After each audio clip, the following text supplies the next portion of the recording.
में सबसे पहले किसी एक चित्रकार ने पेंटिंग एग्जीबिशन लगाना शुरू किया। एग्जीबिशन समझते हो? चित्रों की प्रदर्शनी, है ना? देखिए कभी कोई आपने चित्र प्रदर्शनी है? कभी देखी नहीं? कितने लोग हैं जिन्होंने चित्र प्रदर्शनी देखी है? कौन से चित्रकार की देखी है?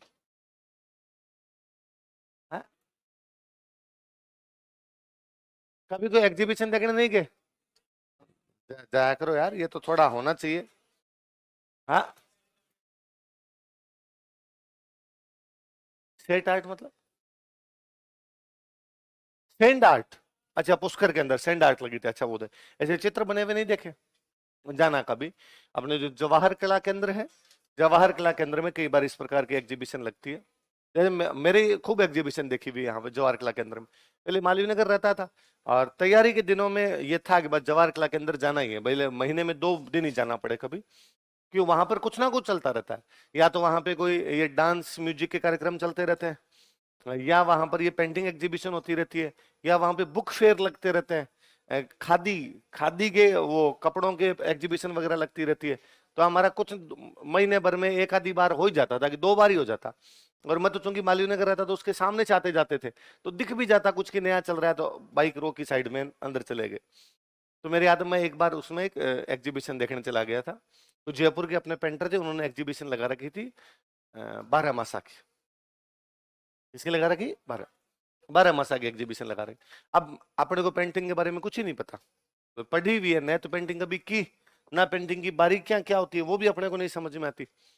पर अब 12 मासा तो जानते हैं, 12 मासा क्या होती है। तो मैं और मेरे एक दोस्त हम दोनों घूम रहे वहां पर। तो मैं उनको, अब ये क्या पेंटिंग एग्जीबिशन ऐसी जो जगह होती है ना जवाहर कला केंद्र में, बहुत कम लोग मिलेंगे, भीड़ भड़ाका नहीं होता है ना। दुनिया ज्यादातर तुरंत मनोरंजन वाली जगह पर जाती है, जहां पर ठहराव हो वहां पर दुनिया जाती ही नहीं। तो अपने को ठीक ही लगता था कि हाँ यार ये वाला ठीक है, थोड़ा सा यहाँ अपने चले जाएं तो भीड़ भड़ाका भी नहीं। तो दो हम घूम रहे, एक आधे कोई और कोई लोग थे वो देख रहे, हम एक एक पेंटिंग यूं देखते जा रहे, ये महीना कौन सा हो सकता है, ये महीना कौन सा हो सकता है। यूं करते करते मैंने मेरे उन दोस्त को कहा कि यार इन पेंटिंग में कोई कमी है, तो ये अलग है, या जैसी 12 मासा होती है वैसी नहीं है, कुछ अलग है। तो उन्होंने मेरे से पूछा कि तू 12 मासा जानता है क्या, तूने और कहीं देखे क्या पहले? मैं यार देखे तो नहीं, पर पता नहीं क्यों मुझे ऐसा लगता है कि जैसे पढ़ा है वैसा नहीं है। अपने पढ़ा अलग है, कुछ ये अलग लिखा हुआ है, कुछ इसके अंदर ये अलग पेंटिंग बनी हुई है। उन्होंने कहा मेरे तो नहीं समझ में आ रही, तेरे देख ले समझ में आ रही। तो हमने कई देर और उन पे दिमाग लगाया, 15-20 मिनट, पल्ले नहीं पड़ी चीजें। तो फाइनली हम उन पेंटर के पास चले गए, वो बैठे थे वहीं बैठे थे, वहीं बैठे रहते। सर नमस्ते।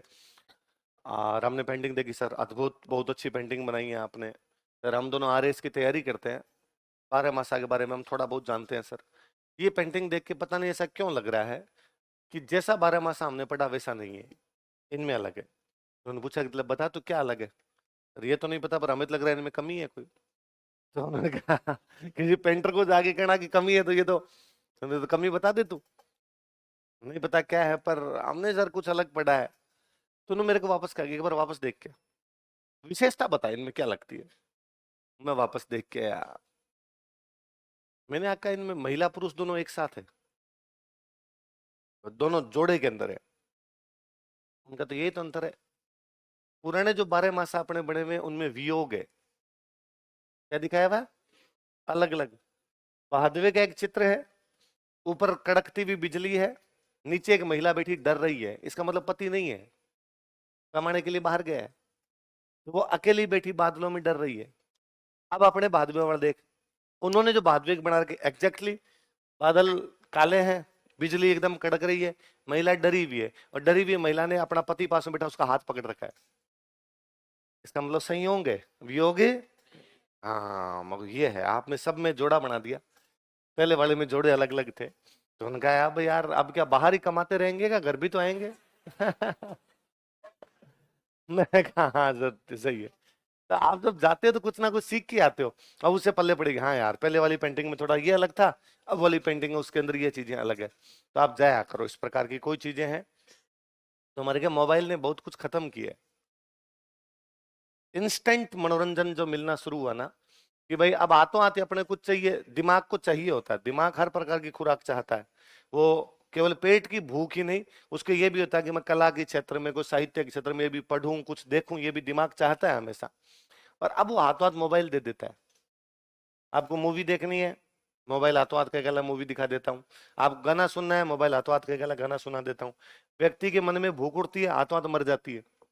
और उस चक्कर में कई बार जैसी भूख लगी थी वैसी नहीं मरती, आधी अधूरी सी मरती है। पर पेट सा भर जाता है या दिमाग सा भर जाता है तो अपने लगता है वाह ठीक है, हो आ गया। जबकि वहां जाके जब देखते हैं, फील करते हैं ना, तो उस चीज का अलग ही मनोरंजन है, उस चीज का एक अलग ही आनंद है। तो आप भी जाना कभी। तो अब तो पेंटिंग एग्जीबिशन खूब सारी लगती है, अलग अलग लोग भी लगाते हैं। अभी थोड़े दिन पहले मैं और गया था, मैं नाम भूल गया हूं, तो पेंटर का अभी गया मैं, 6-7 महीने भी नहीं हुए होंगे। जयपुर की पेंटिंग्स थी, मतलब जयपुर के अलग अलग लोकेशंस की पेंटिंग लगा रखी थी उन्होंने।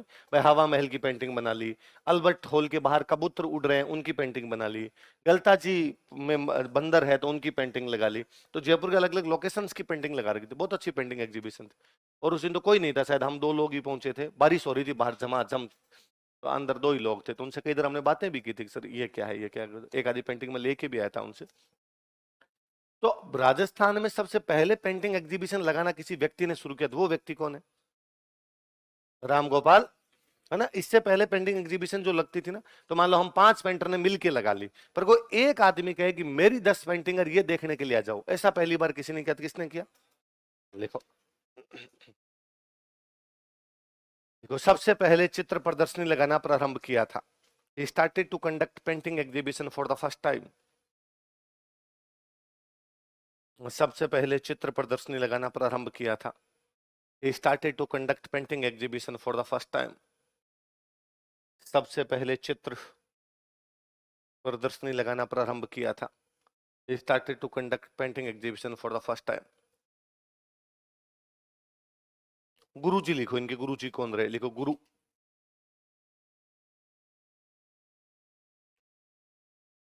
शैलेंद्र नाथ हेड्डे।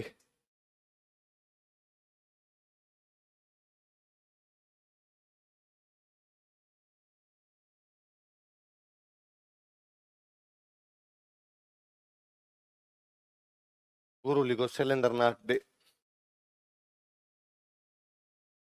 राम गोपाल विजयवर्गीय के गुरु जी का नाम क्या था? चित्र लिखो इनका, प्रमुख चित्र। मेघदूत।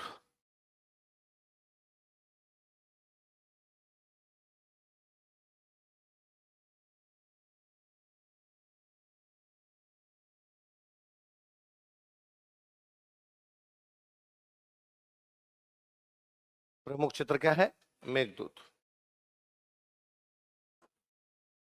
बुक लिखो इनकी, पुस्तक।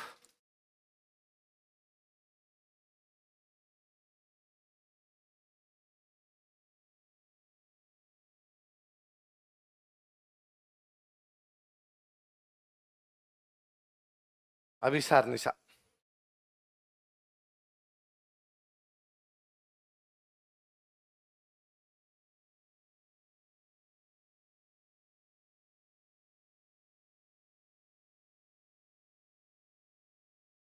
गानेराव पेंटिंग स्कूल मारवाड़ जैसी है, इसलिए मारवाड़ में। इन्होंने पूछा गानेराव मेवाड़ का ठिकाना हुआ करता था, पेंटिंग इधर कैसे? तो सिरोही तो रियासत ही अलग थी ना, हमने पढ़ी है ना इसके अंदर। और सवाल खड़े होके पूछने में कौन से पैर टूट रहे हैं जो लव लेटर भेजने लग जाते हो? लिखी, 10 लोगों में पर्ची भेजी। 45। हाँ, मैंने बोले थे 45 है, सॉरी। 38 ज्यादा नहीं लिखवा दिए, क्योंकि और कम करवाने थे। लिखा। पुस्तक का नाम क्या है? अभिसार निशा। क्या नाम है? अभिसार। क्या मतलब था अभिसार का?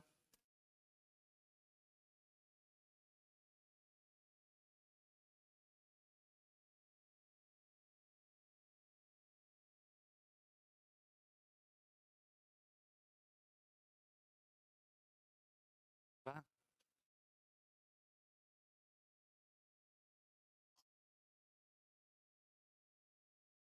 हिंदी की बुक कितने लोगों के पास है? हिंदी की पुस्तक है? निकाल, सब जुगम निकाल, अभी निकाल। हिंदी की बुक है किसी के पास? है?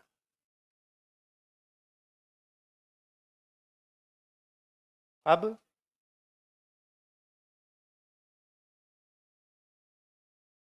पहले वाले का, पहले वाले का तो छिप कर मिलना, प्रेमी से छिप कर मिलना। दूसरे वाले का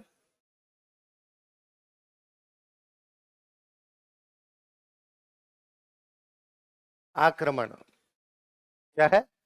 देख, तू वापस देख, क्या तेरे वाले में क्या है? मिल तो जाएगा कौन से चैप्टर में?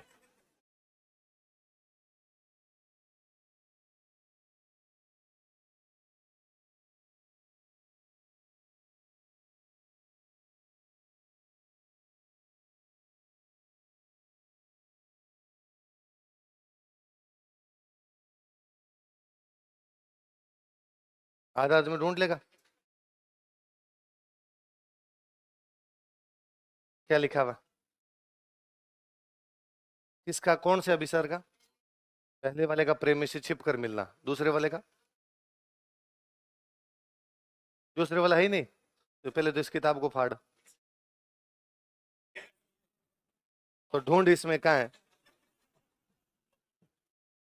तेरे को मिल ही नहीं रहा कहां पर कौन सी चीज लिखी।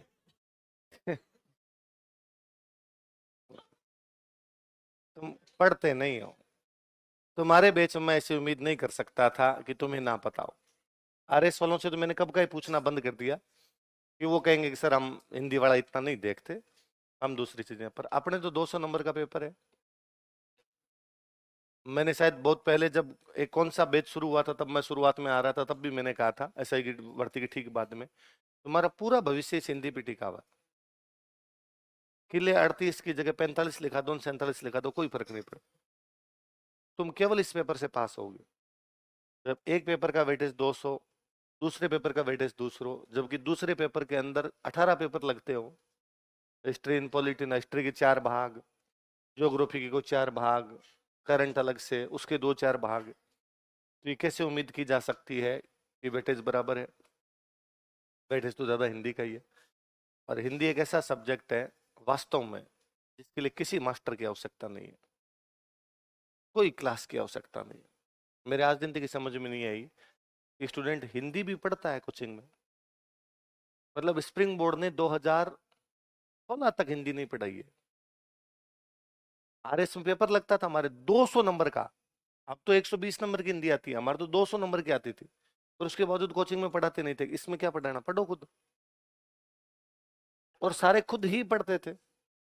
मेरे याद है, मैं जब स्प्रिंग बोर्ड नहीं पढ़ाते तो मेरे आसपास वाले फर्स्ट अटेम्प्ट सेकंड अटेम्प्ट जब दे रहे थे, तब कुछ लोग गए थे ये सीखने के लिए, पत्र लेखन कैसे होता है, निविदा लेखन कैसे होता है। तो एक सर थे, वो काफी पहले को रिटायर्ड हो चुके थे, घर पे थोड़े से बच्चों को पढ़ाया करते थे। तो मैं उनके पास 10-15 दिन जरूर गया। वो भी पत्र वत्र सीखे उतने में। फिर लगता है कि यार संधि समास और शब्द युगम ये भी सीखने हैं। क्या सीखना है इसमें? दिल्ली के पढ़ेंगे, 10-10, 15-15 याद करेंगे, इतने में याद हो जाएंगे।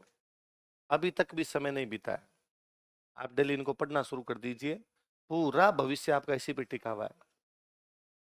टाइम मैनेज कीजिए, आधा घंटा। ये कि आधे घंटे में मैं ऐसी कुछ चीजें रट्टे मारूंगा, गोटे मारूंगा, इनके याद करूंगा, शब्द युग्म याद करूंगा, विलोम शब्द याद करूंगा, पर्यायवाची याद करूंगा। आपको सर कौन सी बुक से मत कहता हूँ, वो बुक उठा लो इसमें सबसे ज्यादा है, तो भी हो जाएंगे। सर 600 विलोम शब्द, यार 2 दिन का काम है। विलोम शब्द याद करने में भी टाइम लगते हैं क्या? 10 याद किए, इधर हाथ टेका, उसपे 10 पढ़े, मन ही मन रिविजन किया, अगले 10 पढ़े, अगले 10 पढ़े। 15-20 मिनट में 100 कंप्लीट होते हैं। छोड़ दिए, जब कभी थोड़ी देर बाद में और बोर हुए पढ़ते पढ़ते बीच में, तब 15-20 मिनट और उसका रिवीजन किया। एक दिन में ले दे के 100-150 जीते हुए ठीक हुए। सर 600 दे रखे थे, तो 600 में से 300 तो ऐसे थे जो तेरे को वैसे ही आ रहे थे। बस सत्य का असत्य आकाश का पाताल में तो क्या करना है। और कुछ ऐसे होते हैं जो एक को पकड़ में आने के बाद सारे पकड़ में आने लग जाते हैं, कि ए वर्डों में बाद में अन लगेगा। आक्रमण, अनाक्रमण, समझ में आना, आक्रांत, अनाक्रांत, कि ये तो अन लगाना है, ए आते इधर अन लगाना, तो अपने आप समझ में आने लग जाते हैं। ले दे के काम के बचते उनमें को 200-300, तो 200-300 याद करने में 2 दिन 3 दिन। और इतने अच्छे याद कीजिए कि अब फेंक दी, अब मैं एग्जाम तक भी उठा के नहीं देखूंगा। और मेरी याद है, मैं 2008 में एनिमेशन करता था, एनिमेशन में डिप्लोमा करता था। तो मेरा एक रूममेट थे, सीनियर भैया थे, वो आरजेएस की तैयारी करते। आरजेएस में हिंदी का पूरा एक पेपर लगता। मेरा कोई लेना देना नहीं, पढ़ाई से कोई लेना देना नहीं, मेरे पास तो कोई बुक ही नहीं थी, एनिमेशन में कोई बुक होती नहीं थी, उसमें सब कुछ काम कंप्यूटर में करना पड़े या स्केच बनाने पड़ते, तो हम तो सीधे जाके आया करते थे हमारे वहाँ इंस्टीट्यूट। वापस आता तो भैया आरजेएस की तैयारी करते रहते, तो वो डेली मेरे कहते, हम 3 लोग रहते, तो हम और एक थे जो हमारे साथ बीएससी करते। तो वो अपने कॉलेज जाते आते, उनका अलग सिस्टम चल रहा था। मैं थोड़ा ठीक पढ़ने में थोड़ा ठीक था, उन चीजों में भी रुचि रखता, हिंदी में, इंग्लिश में, इस सब प्रकार की चीजों में। तो मेरे को सिंपल इतना कहते हैं कि मेरे से पूछ, सुन डेली शाम को कि, तो मैं हिंदी की बुक लेता, उनसे बुक लेके उनसे पूछता कि विलोम शोध बताओ, पर्यायवाची बताओ। तो मुझे लगा रही तो इंटरेस्टिंग चीज है, अपना तो हिंदी इंग्लिश से कोई लेना देना नहीं रहा हुआ। बट 12th साइंस में की, उसके बाद मैं एनिमेशन करने आ गया, तो इधर तो क्या लेना देना था अपना। पर ये यार ठीक है, और थोड़े बहुत मेरे को आते ही थे, तो थोड़े बहुत मैं पूछता। फिर मैंने कहा तुम भी पढ़ लूं, तू पढ़ ले। तो मैंने संधि याद की, याद की, समझी नहीं, याद की, सारे के सारे वो पन्ने याद कर लिए मैंने। ये जुड़ेंगे तो ये आता है, ये जुड़ेंगे तो ये आता है, ये बहुत बाद में जाके समझ में आएगी यण कौन सी है, दूसरी कौन सी है, तब तक याद थी। ये जोड़ते ये बन जाएगा, इतना ही तो समझना था, बाद में किस में कौन सी बनती है वो बाद में समझते रहे धीरे धीरे। उसमें भी कुछ तो वैसे ही पता चलती है अपने आप ही, थोड़े बहुत कोई होते हैं। तो वो मैं उन भाई साहब को तैयारी करवाना चाहता हूँ, लो आज शाम को अपने ढंग से पढ़ेंगे इसको, मैं टॉपिक दिन में पढ़ लेता हूँ, आप तब तक लो पढ़ लो, मैं दिन में ये थोड़ा पढ़ के रखता हूँ, शाम को मैं पूछूंगा आपसे। शाम को आधे पौने घंटे का डिस्कशन करते हैं। उनके लो में नंबर कम रहे थे, हिंदी में नहीं। हिंदी में तो हम अच्छे ले आए थे, लो वाले पेपर के अंदर ही कम आ गए थे। पहले सब्जेक्टिव होते थे पूरे पेपर, सब में लिखने ही होते थे उनके ऑब्जेक्टिव, अब तो हर देश भी ऑब्जेक्टिव कर दिया। सब्जेक्टिव होता है तो उसमें 4 अलग अलग प्रकार की बात होती है, कॉपी किसने चेक की, कहाँ चेक हुई, तो उसमें नंबर ऊपर नीचे होने की संभावना हो भी जाती है। तो उनके लो वाले में थोड़े से कम रह गए थे, बाकी हिंदी इंग्लिश में उनके नंबर अच्छे आए थे उस टाइम भी। तो आप भी इनको याद करना सीखिए। तो इतने महीने हो गए यार बैच चलते हुए, शब्द युग्म भी याद नहीं है, क्योंकि ये सबसे सिंपल है, ये तो वैसे ही आना चाहिए। और उससे बड़ी बात पूरी क्लास को ही याद नहीं है। मैं कल ये किसी बैच में कह रहा था कि जब सर सामूहिक हो जाती है तो आनी बंद हो जाती है। अब ये ना क्लास में इतने बच्चे बैठे हो, वो 10 बच्चों को नहीं होता और बाकी को होता ना, तो उन 10 बच्चों को बड़ा बुरा लगता, और आज ही घर पे जाके सारे शब्द गुम याद करते। पर तुम्हारे में से किसी के नहीं थे, इसलिए वो मन में आती नहीं, तुम आज भी नहीं देखोगे। तो किसी को तो नहीं आ रहे, क्या फर्क पड़ता है इससे, थोड़ा ध्यान दो यार, ऐसे मत करो।